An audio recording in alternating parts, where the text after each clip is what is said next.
السلام علیکم ورحمۃ اللہ وبرکاتہ۔ الحمد للہ نحمده ونستعینه ونستغفره ونعوذ بالله من شرور انفسنا ومن سیئات اعمالنا، من يهده الله فلا مضل له ومن يضلل فلا هادي له، وأشهد أن لا إله إلا الله وحده لا شريك له،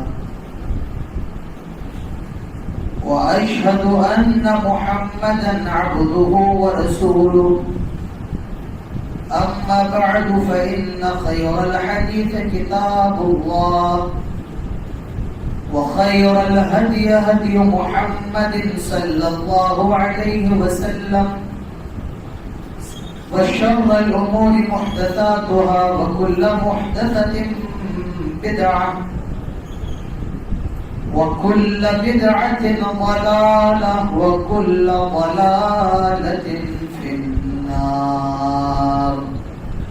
قال الله تعالى في القرآن الحكيم: أعوذ بالله من الشيطان الرجيم، بسم الله الرحمن الرحيم، لا تحرك به لسانك لتعجل به، إن علينا جمعه وقرآنه، فإذا قرأناه فاتبع قرآنه، ثم إن علينا بيانه۔ وقال النبي صلى الله عليه وسلم: خيركم من تعلم القرآن وعلمه، رب اشرح لي صدري ويسر لي أمري واحلل عقدة من لساني يفقه قولي، رب زدني علما، اللهم رب زدني علما، آمين۔ بہت ہی معزز حاضرین، بزرگوں، نوجوان دوستوں، پردہ نشین عزتدار ماؤں، بہنوں اور پیارے بچوں، سب سے پہلے ہر قسم کی تعریف و توصیف، کبریائی اور بڑائی، عزت و بزرگی صرف اور صرف اللہ رب العزت کے لیے لائق اور زیبا ہے، جس نے ہم سب کو انسان بنایا ہے، اور انسان بنانے کے بعد سب سے بڑا احسان یہ کیا کہ ہم سب کو مسلمان بنایا ہے۔ بعدہ درود و سلام نازل ہوں تمام نبیوں پر، تمام رسولوں پر، اور بالخصوص ہمارے اور آپ کے پیارے نبی، آخری نبی جناب محمد رسول اللہ صلی اللہ علیہ وسلم پر، اللہم صلی وسلم وبارک علیہ۔ کل آپ لوگوں کے سامنے 13ویں پارے کی تفسیر پیش کی گئی تھی،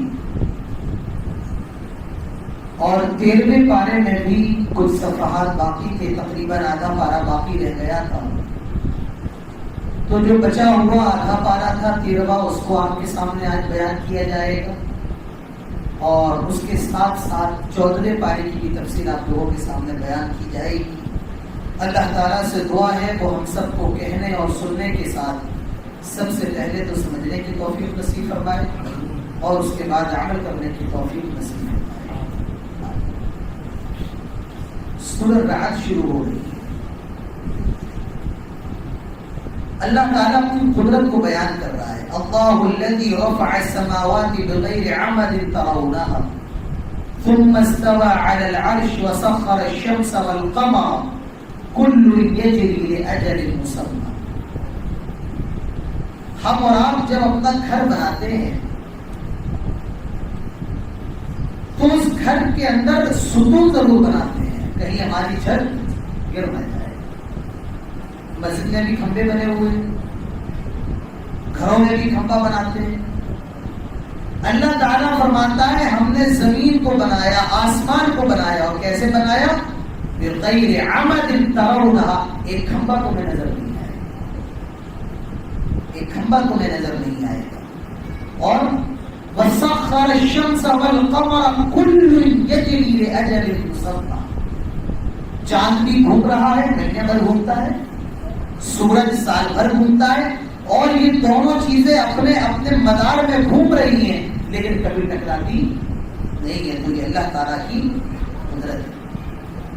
اس کے بعد فرمایا جا رہا ہے اللہ یبسط الرزق لمن یشاء ویقدر. اللہ تعالیٰ ہی ہے جو کسی کو روزی زیادہ دیتا ہے اور کسی کو روزی کم دیتا ہے. روزی دینے والا کون ہے؟ اللہ تعالیٰ ہے.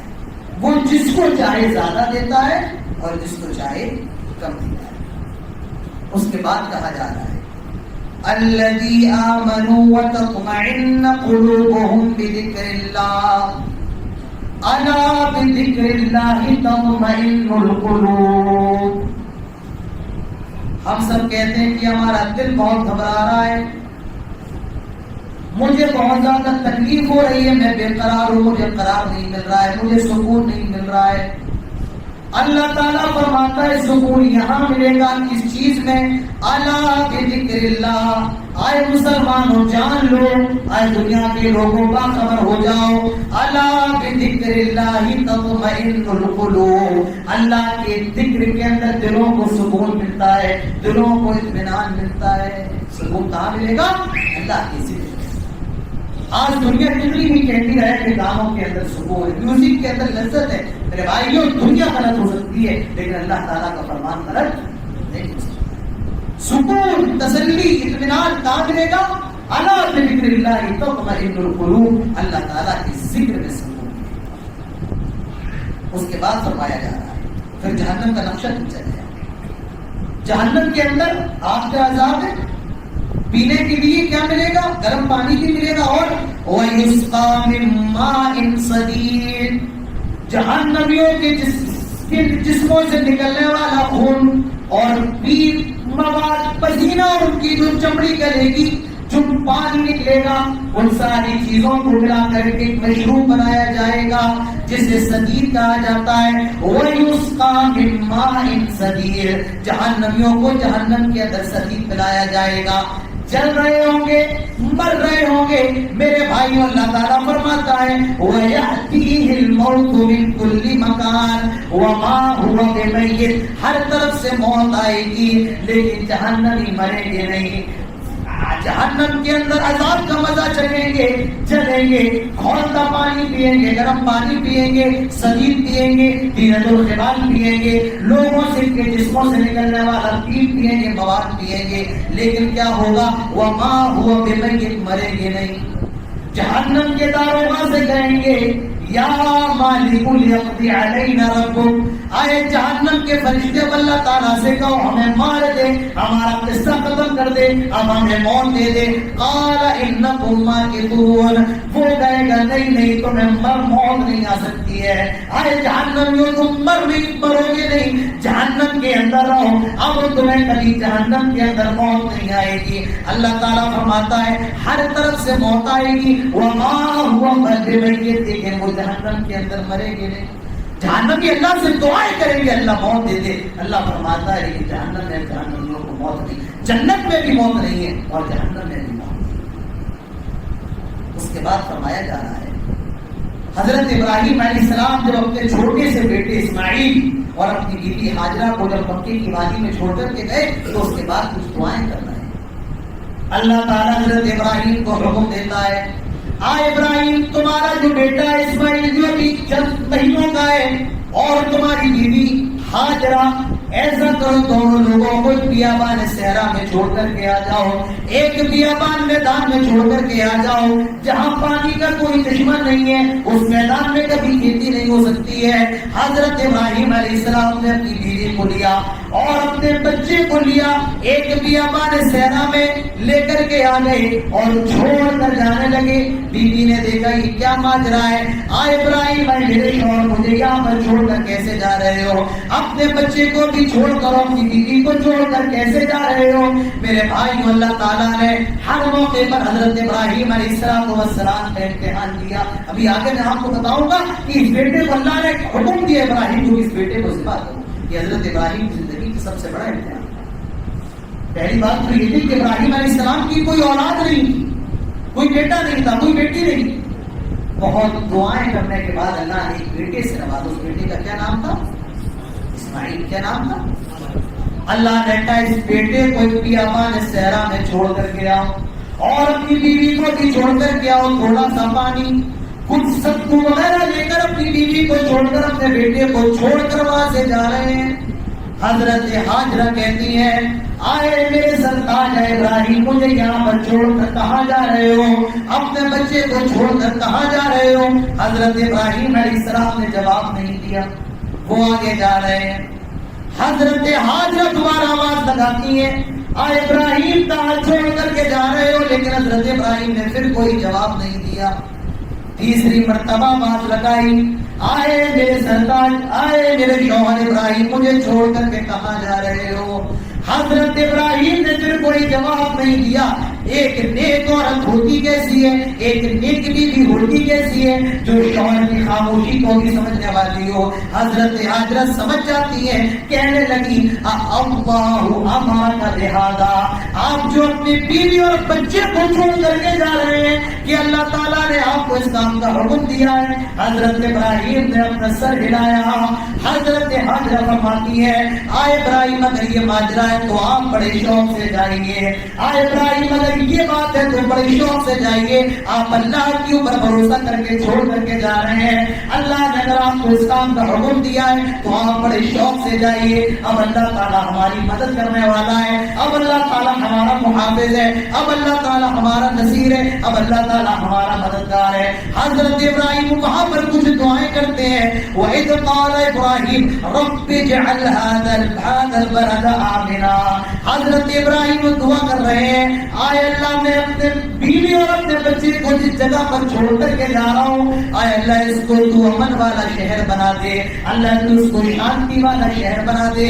آئے اللہ تو اس کو بلد امین بنا دے. اور ابراہیم نے جو دعا کی اللہ تعالیٰ نے ان کی دعا کو ایسا قبول کیا کہ قیامت کی صبح تک اس شہر کو امن والا شہر بنا دیا. شہر کے اندر کوئی فساد نہیں، کوئی خون خرابہ نہیں، کوئی زنا نہیں، کوئی چوری نہیں. وہاں کا معاملہ تو یہ کہ آپ پودے کو نہیں توڑ سکتے ہیں، پرندے کو آپ شکار نہیں کر سکتے ہیں، باپ پکاتے ہو اس کو بھی وہاں پر آپ مار نہیں سکتے. اتنی امن والی. اور دعا کرنا ہے کیا؟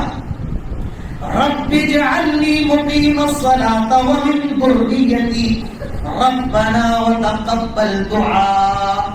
آئے اللہ میں تجھ سے دعا کرتا ہوں، آئے اللہ مجھے نمازی بنا دے.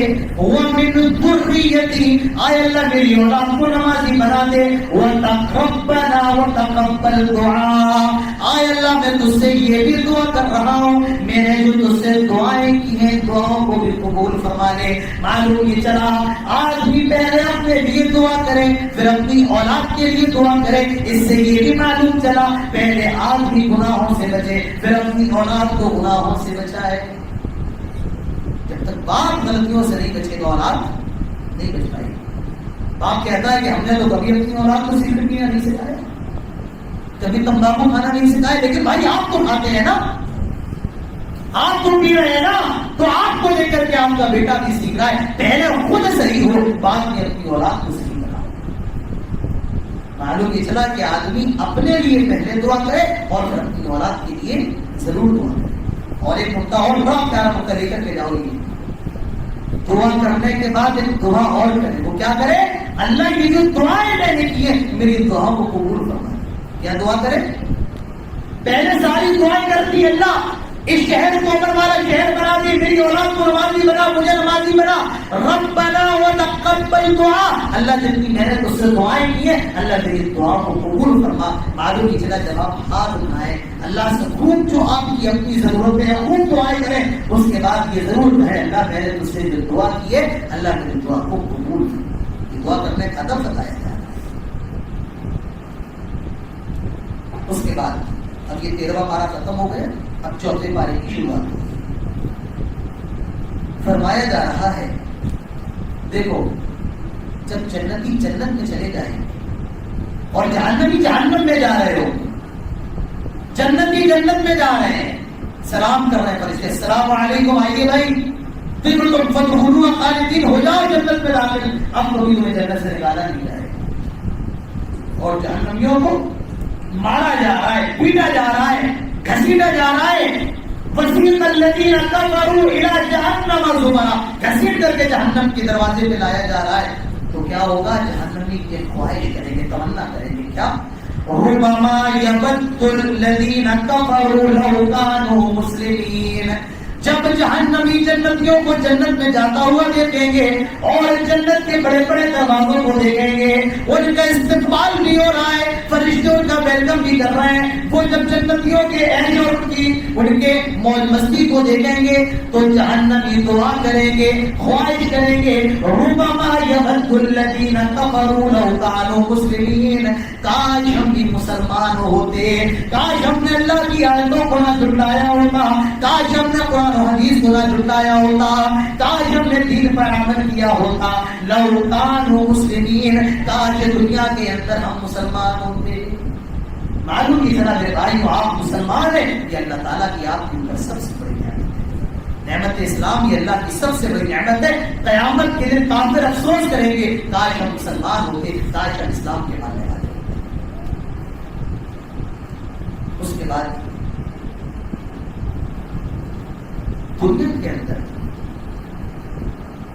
تین چیزیں اس وقت ہو رہی ہیں. پہلی چیز، آدمی کھانے کا بڑا شوقین ہے. کیا؟ کھانا. صبح ہو رہا ہے کھانا، شام ہو رہا ہے کھانا، گھر سے کھانا کھا کے آئے اس کے بعد کیا؟ کھانا. پھر گھر جا کے پھر کھانا. تو ہر جگہ کیا ہے؟ کھانا ہی کھانا. پہلی چیز کھانا.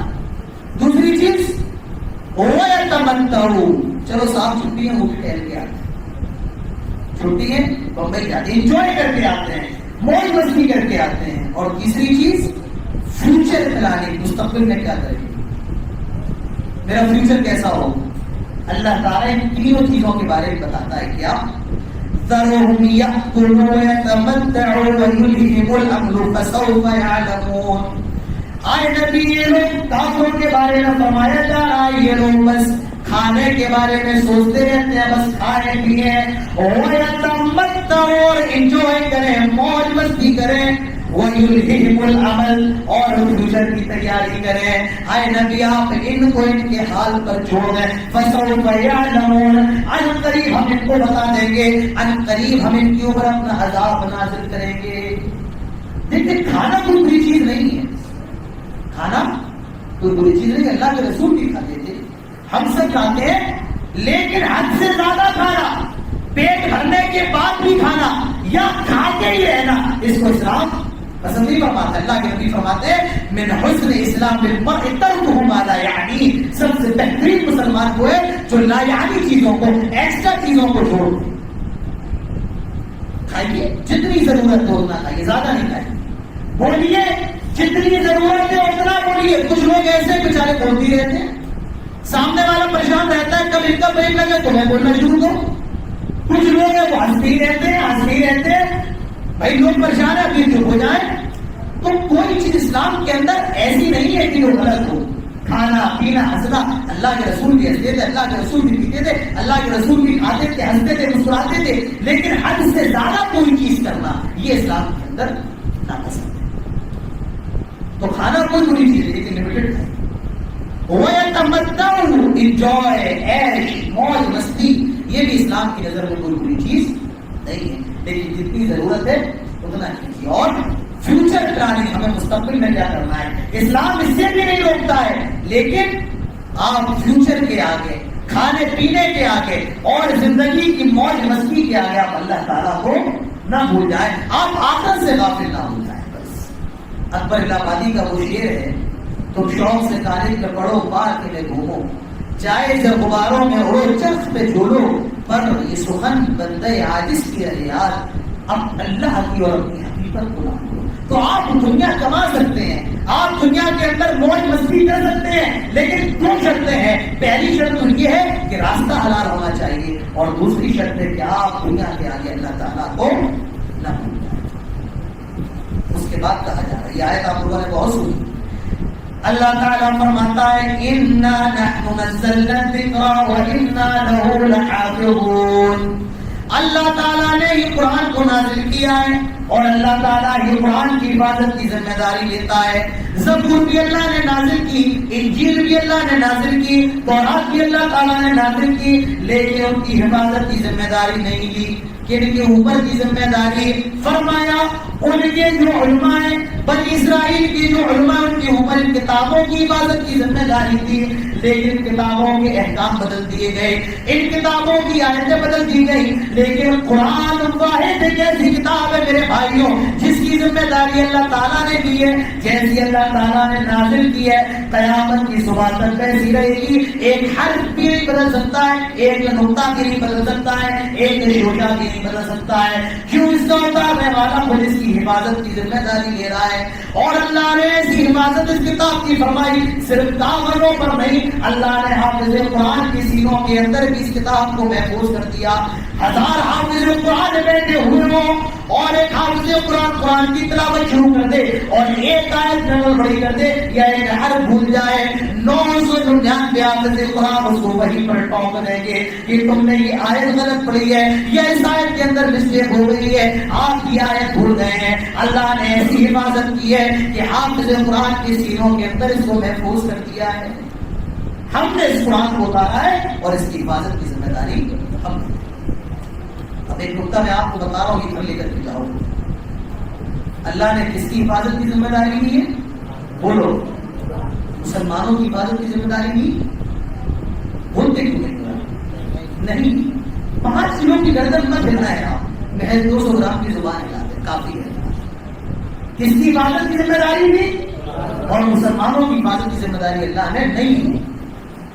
ایک نقطہ میں بتا رہا ہوں کہ تھام کے سننا. ایک مندری وزیر اعلیٰ ہے یا سی ایم ہے یا پرائم منسٹر ہے, اگر کوئی آدمی اس کا قریبی ہو جائے, اس کا پی اے بن جائے, تو جتنے سیکیورٹی گارڈ پی ایم کی حفاظت کرتے ہیں اتنے سیکیورٹی گارڈ اس کے پی اے کی حفاظت کریں گے. کیوں کریں گے؟ کیونکہ وہ پی ایم سے جڑ گیا ہے. کس سے جڑ گیا ہے؟ پی ایم سے. اگر چاہتے ہو کہ اللہ تمہاری حفاظت کرے, قرآن سے اس سے جڑ جاؤ. قرآن سے اپنا اوڑھنا بچھونا کھانا پینا میرے بھائیوں قرآن بنا لو. قرآن, اور سب سے اہم چیز قرآن کو سیکھنے کی کوشش. آج ہم نے اور آپ نے کتنے ایسے لوگ ہیں جو قرآن پڑھنا نہیں چاہتے, قرآن سیکھنے کی کوشش کرو. آپ کی عمر اگر 20 سال کی ہو گئی ہے, 30 سال کی, 40 سال کی ہو گئی اور آپ کو قرآن پڑھنا نہیں آتا ہے, تو کسی حافظ قرآن کے پاس جاؤ اور اس سے قرآن پڑھو. 40 سال کی عمر میں بھی قرآن سیکھنے میں شرم محسوس نہ کرو.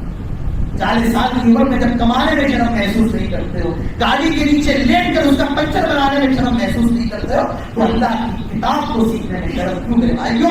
قرآن کو سیکھو, کیونکہ قرآن ایک ایسی زبان ہے, اتنی شائستہ زبان ہے, اگر قرآن کے حرف بھی تھوڑا سا چینج ہو گیا قرآن کا معنی بدل جاتا ہے. عربی زبان شائستہ زبان ہے. عربی زبان کے اندر ایک لفظ ہے قلب, اس کا مطلب ہوتا ہے دل. کیا؟ قلب, بڑے کاف سے, اس کا مطلب دل. اور اس قلب کو اگر کوئی قلب کہتے ہیں, جانتے ہو کیا مطلب ہوتا ہے؟ کتا. کیا ہوتا ہے؟ کتا. کتنا بڑا فرق ہے. چھوٹی ہے وہ بڑی ہے بنا تو مارا بدل جائے گا.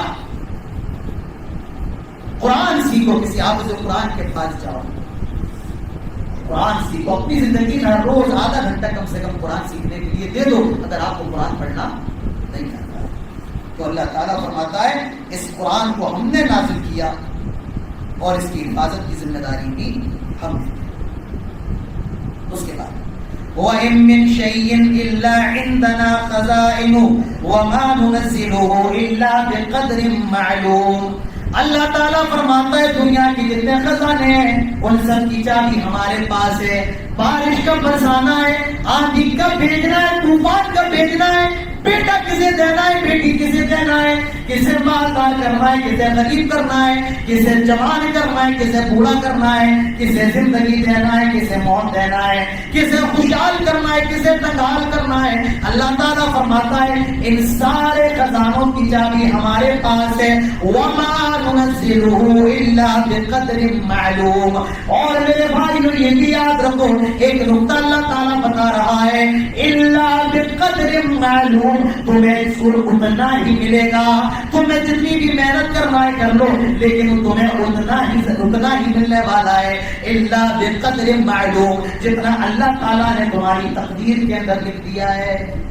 نہ زیادہ ملے گا نہ کم. اگر 2 روٹی لکھی ہے تو 2 روٹی آپ کو حال میں ملنا ہے, کوئی آپ کی 2 روٹی چھین نہیں سکتا. الا بقدر معلوم, جتنا اللہ نے مقدر میں لکھ دیا ہے, جتنا تقدیر میں لکھ دیا ہے آپ کو اتنا ہی ملنا ہے, نہ زیادہ نہ کم. نہ تم کا 1 ملے گا نہ 1 کا 2 ملے گا. اسی لیے ہمیشہ اللہ تعالیٰ پر بھروسہ کرتے رہو. اس کے بعد اچھا یہ بتاؤ, اللہ نے انسان کو کس سے پیدا کیا؟ انسان کو کس سے پیدا کیا؟ مٹی سے. اور جنات کو, شیطان کو آگ سے. اللہ تعالیٰ فرماتا ہے وَالْجَانُ خَلَقْنَاهُ مِنْ قَبْلُ مِنْ نَارِ السَّمُومِ, ہم نے شیطان کو یعنی جنات کو لو والی آگ سے پیدا کیا, یعنی جو آگ جلنے کے بعد جو اوپر کی طرف اٹھتی ہے. ہم نے شیطان کو جنات کو اس آگ سے پیدا کیا. اللہ تعالیٰ فرماتا ہے یہ شیطان اللہ تعالیٰ سے کہتا ہے قال رب فأنظرني إلى يوم يبعثون قال فإنك من المنظرين إلى يوم الوقت المعلوم. آئے اللہ مجھے مہلت دے دے اور قیامت تک کے لیے مہلت دے دے, میں تیرے بندوں کو بہکاؤں گا. اللہ نے اس کو مہلت بھی دے دی إلى يوم الوقت المعلوم, قیامت تک کے لیے. قیامت تک کے لیے اللہ تعالیٰ نے ٹائم دے رکھا ہے, مہلت دے رکھی ہے. اللہ تعالیٰ فرماتا ہے شیطان اللہ تعالیٰ سے کہتا ہے قال ربی بما اغویتنی لأزین لہم فی الارض, آئے اللہ میں تیرے بندوں کو بہکاؤں گا. اور کیسے بہکاؤں گا؟ دنیا کو مزین کر کے بہکاؤں گا, دنیا کا میک اپ کر کے بہکاؤں گا, دنیا کو ڈیزائن کر کے میں تیرے بندوں کو بہکاؤں گا. فریب دھوکے کے ذریعے میں انسانوں کو گمراہ کروں گا. آج دیکھیے انسان کتنا گمراہ ہے. کیا ہے دنیا؟ یہ میک اپ ہے, ڈیزائن ہے. کیسے بہکا رہا ہے؟ ارے دیکھنا جو فلم دیکھو, فلم کے اندر کیا ہوتا ہے؟ میک اپ ہی تو ہے. جو بیوی نہیں ہے بیوی بنی ہوئی ہے, جو بہن نہیں ہے وہ بہن بنی ہوئی ہے, اور جو گدھا ہے وہ ہیرو بنا ہوا ہے. یہی تو ہوتا ہے فلم کے اندر. اور کیا ہوتا ہے؟ لیکن پوری دنیا کے لوگ کیسے لگے پڑے ہیں فلم کے, ہزاروں کا ٹکٹ لے رہے ہیں, مار دھاؤ بھی کر رہا ہے کہ بھائی اندر چلے جائیں, کسی طریقے سے انٹری ہو جائے. کیا ہو رہا ہے فلم کے اندر؟ کوئی ہوائی جہاز سے کود رہا ہے, لیکن کود سکتا ہوائی جہاز چلائی. مار رہے ہیں تو آواز آ رہی ہے, کبھی مارنے کا آواز آتی ہے. بھولتے کیوں نہیں, بھولتے کیوں نہیں؟ ہم نے بھی دیکھی ہے فلم پڑھائی سے پہلے, اس میں کوئی وہ بات نہیں. ہم آپ کو مثال دینے کے لیے سمجھا رہے ہیں. لیکن جب آدمی کے پاس ایمان آ جائے, اللہ تعالیٰ اس کو توفیق دے, اس کے بعد آدمی ان چیزوں سے توبہ کرے. اللہ تعالیٰ سب کی غلطیوں کو معاف کرے. تو کیا ہو رہا ہے؟ ڈیزائن, میک اپ, اور پوری دنیا کے لوگ اس کے پیچھے دیوانے ہو گئے. شیطان نے کہا تھا اللہ میں تیرے بندوں کو کیسے بہکاؤں گا, میک اپ کر دوں گا, دنیا کو سجا دوں گا, سنوار دوں گا, اور میں تیرے بندوں کو بہکاؤں گا. آج پوری دنیا کے لوگ اسی میک اپ کا شکار ہیں. جن کی کوئی حقیقت نہیں ہے, ان کے پاس لاکھوں کی دولت ہے, اور جن کے پاس علم فن ہے, آج جو بیچارے 2 وقت کی روٹی کے محتاج ہیں. تو شیطان نے دنیا کو مزین کر دیا ہے, اور اس نے کہا تھا اللہ میں تیرے بندوں کو بہکاؤں گا, دنیا کو بنا کر, سنگار کر, سنوار کر, اور مزین کر کے میں تیرے بندوں کو بہکاؤں گا. اس کے بعد بتائیے جہنم میں کتنے دروازے ہیں؟ کتنے؟ 7. جنت کے کتنے؟ جنت کے کتنے؟ 8. جہنم کے لہا 7 ابواب. اللہ تعالیٰ فرماتا ہے جہنم کے 7 دروازے. اب ایک بہت پیاری چیز گھر لے کے جاؤ. جب ہمارے پاس کوئی نعمت نہیں ہوتی ہے تو ہم اس نعمت کے لیے بڑے پریشان رہتے ہیں, لیکن جب وہ نعمت آ جاتی ہے تب ہم اس سے بور ہو جاتے ہیں. کسی کے پاس موبائل نہ ہو وہ کتنا پریشان رہتا ہے موبائل کے لیے, اور جب موبائل آ جائے تو 3 دن میں اس کی ویلیو ختم ہو جاتی ہے. یہ ہوتا ہے یا نہیں ہوتا ہے؟ اور دوسرا ڈر, کبھی کسی کی جاب لگ جائے, جاب لگ گئی, ابھی ڈر لگا رہتا ہے کیا کہیں مجھے جاب سے نکال نہ دیا جائے. جنتی جب جنت کے اندر جائیں گے تو جنت کے اندر بور نہیں ہوں گے, اور کبھی بھی جنت سے نکالے نہیں جائیں گے. اللہ تعالیٰ فرماتا ہے لا یمسهم فیہا نصب وما هم منہا بمخرجین، جہاں جنت کے اندر جب جنتی جائیں گے تو کبھی جنتی کسی نعمت سے بور نہیں ہوں گے، کھائیں گے پیئیں گے، ہر روز ساری چیزیں وہی لگی ہوئی ہیں. یہاں آدمی ایک دن گوشت کھا رہے، 2 دن گوشت کھا رہے، 3 دن گوشت کھا رہے، 4 دن کو سبزی پر آ جاتا ہے. کیوں؟ 3 دن سے زیادہ گوشت نہیں، بور ہو گئے ہیں، گھی سے بور ہو گئے ہیں، ہم پنیر سے بور ہو گئے ہیں. لیکن جنت کا معاملہ ایسا ہوگا، جنت کی کسی بھی نعمت سے آدمی بور، یہاں انسانوں سے بور ہو جاتا ہے، آدمی بیوی سے بور ہو جاتا ہے. کیا ہوتا ہے؟ بیوی سے بور. لاک ڈاؤن کے کیا حالات تھے، آدمی کتنا بور ہو گیا تھا. میرے پاس کسی نے بھیجا، ایک آدمی کہتا ہے لاک ڈاؤن کھل جائے گھر سے ایسا نکلوں گا 3 مہینے تک لوٹ کے نہیں آؤں. کیا ہوگا؟ 3 مہینے تک لوٹ کر کے نہیں آؤں گا. آدمی بیوی بچوں سے بور ہو جاتا ہے. لیکن جنت کا معاملہ کیا ہوگا؟ آدمی بور نہیں ہوگا. اور وما هم منها بمخرجین، ہمیشہ جنت کے اندر رہے گا، کبھی جنت کے اندر سے نکالا نہیں جائے. اس کے بعد دنیا کے اندر کبھی بھی پریشانی آئے، کبھی بھی دل گھبرائے، کبھی بھی ٹینشن ہو جائے، وہ کام کر لو. کام کیا ہے؟ فسبح بحمد ربک وکن من الساجدین. پہلا کام اللہ کی تسبیح بیان کرو، اور دوسرا کام اللہ تعالیٰ کے لیے سجدہ کرو، یعنی نفلی نماز پڑھو. تسبیح کا مطلب سبحان اللہ پڑھو اور اللہ تعالیٰ کی نفلی نماز پڑھو. میرے بھائیوں، جب کبھی پریشانی آئے، دل گھبرائے، کبھی بھی ٹینشن ہو جائے، یہ 2 کام کر لو، اللہ تعالیٰ آپ کی پریشانیوں کو دور فرمائے گا. پہلا کام سبحان اللہ. اللہ کے نبی فرماتے ہیں کلمتان حبیبتان الی الرحمن ثقیلتان فی المیزان خفیفتان علی اللسان سبحان اللہ وبحمدہ سبحان اللہ العظیم. اللہ کے نبی فرماتے ہیں 2 جملے ایسے جو اللہ تعالیٰ کو بہت زیادہ پسند ہے، میزان میں یعنی ترازو میں قیامت کے دن بھاری ہوں گے، زبان پر بہت ہلکے ہیں. اور وہ 2 جملے کیا ہے؟ سبحان اللہ وبحمدہ سبحان اللہ العظیم. میرے بھائی، ان دعاؤں کو یاد کر لو. عمر مسجد کے مصلیوں دونوں جملوں کو یاد کر لو.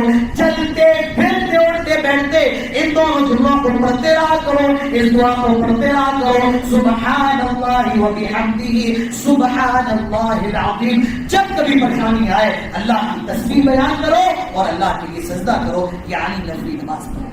اب ایک بہت پیاری بات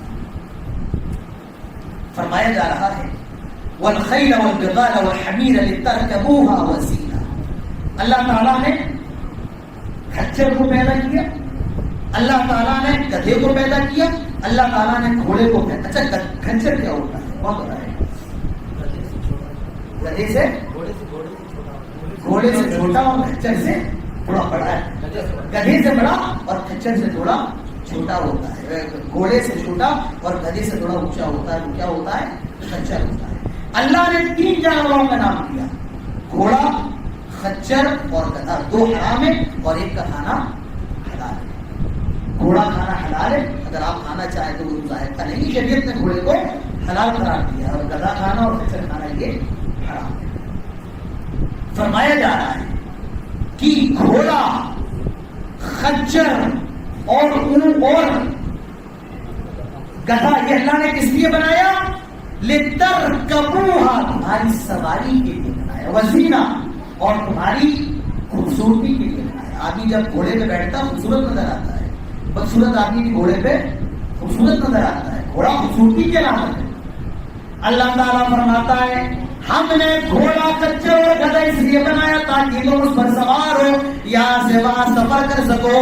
وزینہ، اور تمہاری خوبصورتی کے لیے بنایا. اور اس کے بعد اللہ تعالیٰ بہت عجیب بات فرماتا ہے وَيَخْلُقُ مَا لَا تَعْلَمُونَ، اور اللہ تعالیٰ ایسی سواری کو بھی پیدا کرے گا جس کا تمہیں علم نہیں ہے.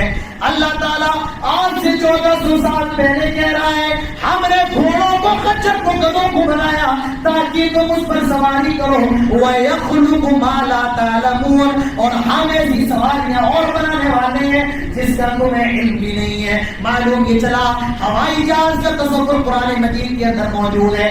کار کا، یہ ہماری موٹر سائیکل ہے، یہ ہماری اسکوٹیاں، یہ ہماری بائکیں، اس کا تصور بھی قرآن حکیم کے اندر موجود ہے۔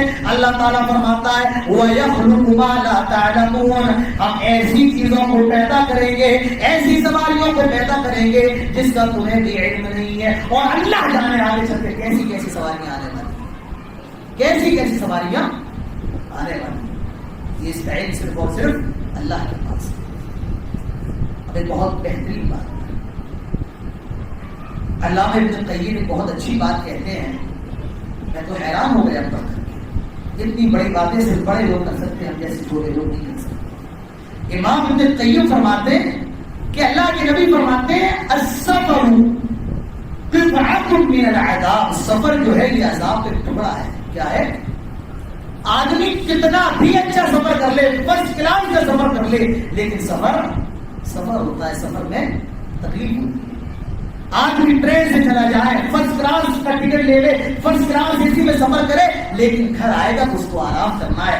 آدمی لگژری کار میں سفر کرے لیکن سفر میں تھکے گا، یہاں تک کہ آدمی فلائٹ کے اندر بھی چلا جائے وہاں بھی اس کو تھکنا ضرور ہے، تو سفر ہوتا ہے۔ دنیا کے اندر سب سے ڈینجر سفر جانتے ہو کس کا سفر ہوتا ہے؟ فلائٹ کا سفر ہوتا ہے۔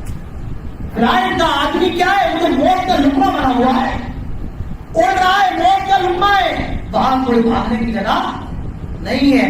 تھوڑی سی فلائٹ کے اندر کچھ کمی ہو گئی یا کوئی مسٹیک ہو گئی، انجن ختم، ڈیزل ختم ہو گیا، انجن رک گیا، کیا وہاں اترنے کے لیے زمین نہیں ہے۔ کار کے ایکسیڈنٹ ہوگا، آدمی ادھر ادھر کار اس کی جائے گی، ادھر ٹکرائے گی، وہاں ٹکرائے گی، جان بچنے کا چانس پھر بھی موجود ہے، لیکن فلائٹ کے اندر بچنے کا چانس نہیں۔ میرے ساتھ زندگی میں ایسا حادثہ ہوا تھا 2019 کے اندر، میں گوا سے دلی جا رہا تھا، اللہ کی قسم میں نے عہد کر لیا تھا کہ اب آج کے بعد فلائٹ کے اندر کبھی بیٹھوں گا، لیکن پھر سوچا جب موت آنی ہے تو ٹرین میں بھی آ سکتی ہے، پھر سفر شروع ہوا۔ تو موت اور زندگی کا مالک کون ہے؟ اگر موت دینا ہے تو فلائٹ میں بھی دے گا، اور فلائٹ میں نہیں، اگر گھر میں موت لکھی ہے تو آپ کو گھر میں بھی موت ملتا ہے۔ سب سے خطرناک سفر ہے فلائٹ کا سفر۔ کتنی ٹینشن ہے، پہلے تو آپ پہلا ٹکٹ لیجیے، جہاں جانے میں آپ کے 2000 لگ رہا ہے، 20,000 کا ٹکٹ لو، اب ٹکٹ لے کر کے چلے گئے ہو اندر جانے کے لیے، آئی ڈی کارڈ دکھاؤ، اپنا ٹکٹ دکھاؤ، اب کو صاحب آپ اندر جائیے، اب اندر چلے گئے، اب آپ اپنا بیگ جمع کیجیے، پھر ایک بورڈنگ پاس لیجیے، اب بورڈنگ پاس لے لیے، اب چیک کروائیے، اپنے ہاتھ پہ اٹھائیے، کپڑے اتار دیجیے، کوٹ اتاریے، جوتے اتاریے، ٹوپی اتاریے، اور آپ کی پوری چیکنگ ہوگی۔ اب چیکنگ ہو گئی، اب آپ اندر جا رہے ہیں، 2 گھنٹے ویٹ کر رہے ہیں، پھر آپ فلائٹ کے اندر چل کر کے جا رہے ہیں، اور پھر آپ کو 2 گھنٹے کے بعد آپ دلی پہنچ رہے ہیں۔ کتنی پریشانی ہے میرے بھائیوں۔ علامہ ابن القیم فرماتے ہیں یہ سفر دنیا سے ہے، حیدرآباد کا دلی سے ہے، حیدرآباد کا بنگلور سے ہے، آپ کا انڈی سے بنگلور ہے، یہ سفر دنیا سے ہے، تو اتنی تکلیف ہے، اور وہ سفر جو اس دنیا کا آخرت کے لیے ہوگا وہ کتنا خطرناک ہوگا۔ قُلْ يَتَوَفَّاكُم مَلَكُ الْمَوْتِ الَّذِي وُكِّلَ بِكُمْ، میرے بھائیوں موت کا ہوائی جہاز آپ کو لینے آئے گا، اور اس موت کے ہوائی جہاز میں موت کا پائلٹ بھی ہوگا جسے ملک الموت کہا جاتا ہے، اور اس میں بہت سے کرو ممبر بھی ہوں گے جو آپ کو لینے کے لیے آئیں گے اور کہیں گے یا ایتھا النفس الطیبہ اخرجی الی مغفرۃ من اللہ ورضوان، آئیے کرو اب اس جسم سے نکل جا، اللہ تعالیٰ نے تجھے بلایا ہے، اور اگر مرنے والا خراب ہوتا ہے، بدی ہوتا ہے، تو وہ کہتا ہے یا ایتھا النفس الخبیثہ اخرجی الی سخط من اللہ وغضب، آئے بری ہو اب اس جسم کو چھوڑ کے اب اس جسم سے نکل جا اللہ تعالیٰ کے غصے کی طرف۔ آج تیرا رب تجھ سے بہت زیادہ ناراض ہے، آج تیرا رب تجھ سے بہت زیادہ غصہ ہے۔ میرے بھائیوں اندازہ لگاؤ یہ دنیا کا سفر ہے جس میں اتنی پریشانیاں ہیں، اور جب انسان کا سفر اس دنیا سے آخرت کے لیے ہوگا، اس دنیا سے برزخ کی زندگی کے لیے ہوگا، تو اس سفر کا کیا حال ہوگا میرے بھائیوں، موت کی سختیوں کا کیا حال ہوگا۔ انشاءاللہ وقت ملا تو موت کے اوپر ایک خطاب ضرور رکھا جائے گا انشاءاللہ۔ اس کے بعد فرمایا جا رہا ہے وَإِن تَعُدُّوا نِعْمَتَ اللَّهِ لَا تُحْصُوهَا، اللہ تعالیٰ کی تمہارے اوپر اتنے انعام ہے، اتنی نعمتیں، اگر گننا چاہو تو گن نہیں سکتے ہو۔ آنکھ، کان، ناک، منہ، دل، پیر ہاتھ کھلا رہا ہے، پلا رہا ہے، بیوی بچے، گھر مکان، زمین، گاڑیاں اور کتنی نعمتیں ہیں میرے بھائیوں. اگر انسان زندگی بھر اللہ کی صرف ایک نعمت کا شکریہ ادا کرنے لگے، زندگی گزر جائے گی، راتیں بیت جائیں گی، دن ختم ہو جائے گا، لیکن ایک نعمت کا بھی شکریہ کما حق ہو اللہ تعالیٰ کا ادا بولو نہیں کر سکتا ہے. ایک نعمت کا، ایک نعمت کا. سانس لینے میں اگر دقت ہو رہی ہو، کسی کی آئی سی یو میں بھرتی ہو جاؤ، 3-4 دن کے اندر 8 لاکھ کا بل آئے گا، مگر وہ اللہ تعالیٰ بچپن سے لے کر اب تک ہمیں اور سانس لینے کے لیے ہوا فراہم کر رہا ہے اور مرتے دم تک کرے گا. اللہ تعالیٰ کی طرف سے کبھی کوئی بل نہیں آتا ہے. نہیں آگ لگواؤ، کروڑوں کی آگ لگے گی، اللہ نے کوئی پیسہ آپ سے اور آپ سے نہیں. کھلا رہا ہے، پلا رہا ہے. آدمی ایک دن کھلا کر احسان جتانے لگتا ہے، وہ رب جو ہر روز کھلا رہا ہے اور بہت عمدہ نعمتیں کھلا رہا ہے، اس رب نے کوئی احسان نہیں. فرمایا وَإِن تَعُدُّوا نِعْمَتَ اللَّهِ لَا تُحْصُوهَا، اللہ کی نعمتوں کو اگر گننا چاہو تو گن نہیں سکتے. اس کے بعد ایک بہت پیاری بات خواتین خاص کر کے غور کریں. اللہ تعالیٰ فرماتا ہے وَإِذَا بُشِّرَ أَحَدُهُم بِالْأُنثَىٰ ظل وجهه مسودا وهو كظيم يتوارى من القوم من سوء ما بشر به أيمسكه على هون أم يدسه في التراب ألا ساء ما يحكمون. اللہ تعالیٰ فرماتا ہے جب زمانے جاہلیت کے اندر اسلام آنے سے پہلے جب کبھی کسی کے گھر میں لڑکی پیدا ہوتی تھی تو وہ بیچارہ بڑا پریشان ہو جاتا تھا. مسودہ ہوا ہوا قدیم اور اس کا چہرہ غصے سے کالا ہو جاتا تھا. یتوارا من القوم اور وہ اپنی قوم سے منہ چھپائے پھرتا تھا. میرے بھائیوں زمانے جاہلیت کے اندر لڑکی کی پیدائش کو باعث آر اور باعث شرم سمجھا جاتا تھا. جس کے گھر میں لڑکی پیدا ہو جائے بال بہت زیادہ شرمندہ ہوتا تھا. یہ عرب کا دستور بتا رہا ہوں، یہ زمانے جاہلیت کا واقعہ بتا رہا ہوں. لیکن قرآن کہتا ہے وَإِذَا بُشِّرَ أَحَدُهُم جب خوشخبری دی جاتی تھی بھلے ان کی نظر میں وہ افسوس کا مقام ہو، لیکن اسلام کی نظر میں لڑکی جو ہے خوشخبری ہے. اللہ تعالیٰ فرماتا ہے جب کسی کو یہ بتایا جاتا تھا تیرے گھر میں لڑکی پیدا ہوئی ہے، تیرے گھر میں لڑکی کا جنم ہوا ہے، یتوارا من القوم وہ اپنی قوم سے منہ چھپائے پھرتا تھا، وہ اپنی برادری سے منہ چھپائے پھرتا تھا. لوگ مجھے ذلیل کریں گے، لوگ مجھے تانا دیں گے. اور وہ سوچتا تھا اب یدسو فی التراب الا ساء ما یحکمون، کاش وہ اپنی بیٹی کو زندہ زمین کے اندر درگور کر دے. اور کتنے واقعات ایسے ہیں اسلام آنے سے پہلے میرے بھائیوں بہت سے لوگوں نے اپنی صرف بیٹیوں کو زندہ زمین کے اندر دفن کیا. لیکن اسلام نے کہا کہ اگر کسی کے پاس 3 بیٹیاں ہیں اور وہ اپنی بیٹیوں کی پرورش کر لے، ان کو پڑھائے لکھائے اور ان کی اچھی جگہ شادی کر دے، ایسا بات جنت کے اندر ہوگا. اسلام نے ایک اونچا مقام دیا. زمانے جاہلیت میں لڑکی کا باپ شرمندگی محسوس کرتا تھا، لیکن اسلام نے یہ مقام دیا جس کے پاس 3 لڑکیاں ہوں اور وہ اپنی لڑکیوں کی پرورش کرے، پڑھائے لکھائے، اللہ تعالیٰ اس کو جنت میں داخل کرے گا. ایک صحابی کے پاس 2 ہی تھی، کہنے لگے اللہ کے رسول اگر کسی کے پاس 2 ہو تو اللہ کے رسول فرماتے ہیں اگر کسی کے پاس 2 ہو وہ بھی اپنی بچیوں کو پڑھائے لکھائے، ان کی اچھی تربیت کرے، ان کی اچھی جگہ شادی کر دے. ایسا باپ اور اللہ کے رسول قیامت کے دن اتنے قریب ہوں گے. وَقَمَّ أَصَابِعَهُ اللہ کے رسول نے اپنی دونوں انگلیوں کو ملا کر کے فرمایا جتنی قریب میری دونوں انگلیاں ہیں ایسا باپ اور اللہ کے رسول قیامت کے دن اتنے قریب ہوں گے. 2 بیٹی والوں خوش ہو جاؤ، اللہ کے رسول جنت کی بشارت ہے. اور تجربہ یہ کہتا ہے، مشاہدہ یہ کہتا ہے جس گھر کے اندر بیٹی ہوتی ہے اس گھر کے اندر برکتیں زیادہ ہوتی ہیں. جس گھر کے اندر پہلی بیٹی ہو برکتیں زیادہ ہوتی ہے. جس گھر کے اندر پہلی بیٹی ہو باپ کو اور ماں کو اس سے بہت آرام ملتا ہے. اور میرے بھائیوں ایک بیٹی کو جو باپ سے محبت ہوتی ہے بیٹے کو نہیں ہوتی. باپ کو بیٹا دکان پر گیا ہے، باپ کی ذرا طبیعت خراب ہو جائے ماں فون لگائے بیٹا تیرے باپ کی طبیعت خراب ہے، بیٹا 5 منٹ لے لے گا، 10 منٹ کے بعد دکان سے آئے گا. لیکن جب بیٹی کو فون لگاتی ہے تیری ماں کی طبیعت خراب ہے، بیٹی اپنے سسرال کے برتن چھوڑ کر، اپنے شوہر کے کپڑے چھوڑ کر اپنے باپ کے لیے اپنا کلیجہ لے کر کے آ جاتی ہے. میرے بھائیوں اسلام نے عورت کو اسی لیے بہت اونچا مقام دیا، ایک لڑکی کو بہت اونچی عزت. مشاہدہ ہے جس کی پہلی لڑکی ہو اس کے گھر میں برکت بہت ہوتی ہے اور لڑکی اتنی بابرکت ہے. ایک بات بتاؤ، اگر لڑکا ہے لڑکی پیدا ہوتے ہیں تو 7 دن عقیقہ کرنا ہے. اگر لڑکا پیدا ہوگا تو کتنے جانور کرنا ہوگا، اور لڑکی ہوگی تو دیکھو لڑکی نے کتنا خرچہ بچایا، 8,000 بچا لیے نا فوراً، بچائے کہ نہیں بچائے؟ 8,000 اپنی لڑکی سے ہمت کہاں سے؟ یہ لڑکی کیا ہے؟ رحمت ہے. وقت بہت زیادہ ہو گیا ہے، کافر بات. یہ جو سورج چل رہی ہے اس سورج کا نام سورہ نحل ہے. نحل کا مطلب ہوتا ہے شہد کی مکھی، مدھو مکھی، بٹر فلائی. اللہ تعالیٰ فرماتا ہے اطاعت کیسی ہو؟ یہ بٹر فلائی سے سیکھو. ایک چیز اور ہے، نر مکھی کبھی شہد نہیں جمع چھتا نہیں بناتی ہے، ہمیشہ مادہ مچھی بناتی ہے اور مادہ مکھی بناتی ہے. اور اللہ تعالیٰ نے اس کو حکم دیا ہے کہ 3 ہی جگہ چھتا بنانا، اس کے علاوہ کہیں چھتا نہ بنانا، اور وہ 3 ہی جگہ چھتا بناتی ہے. اللہ نے کہا تھا پہاڑوں پر چھتا بنانا، پہاڑ پہ بناتی ہے، اور پیڑ پر چھتا بنانا، پیڑ پر بناتی ہے، اور گھروں کی جو چھت ہوتی ہے سب سے اونچی چھت وہاں چھتا بنانا. کبھی دیکھتے ہو کبھی کسی مدھو مکھی نے آپ کے کمرے میں چھتا بنایا ہو؟ کبھی آپ کے بیڈ کے نیچے چھتا بنا دیا ہو؟ کبھی دیکھا آپ نے؟ وہ صرف 3 ہی جگہ چھتا بناتی ہے. یہ مدھو مکھی کی کوالٹی ہے. تو یہ چند باتیں تھیں 13ویں اور 14ویں پارے کی جو آپ کے سامنے رکھی ہے. اللہ تعالیٰ ہم سب کو تمام باتوں پر عمل کرنے کی توفیق نصیب فرمائے. آمین. وآخر دعوانا الحمدللہ رب العالمین. السلام علیکم ورحمۃ اللہ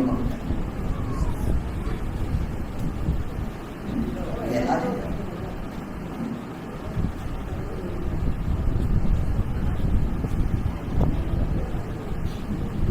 السلام علیکم ورحمۃ اللہ وبرکاتہ. ایک ضروری اعلان یہ ہے کہ جس طرح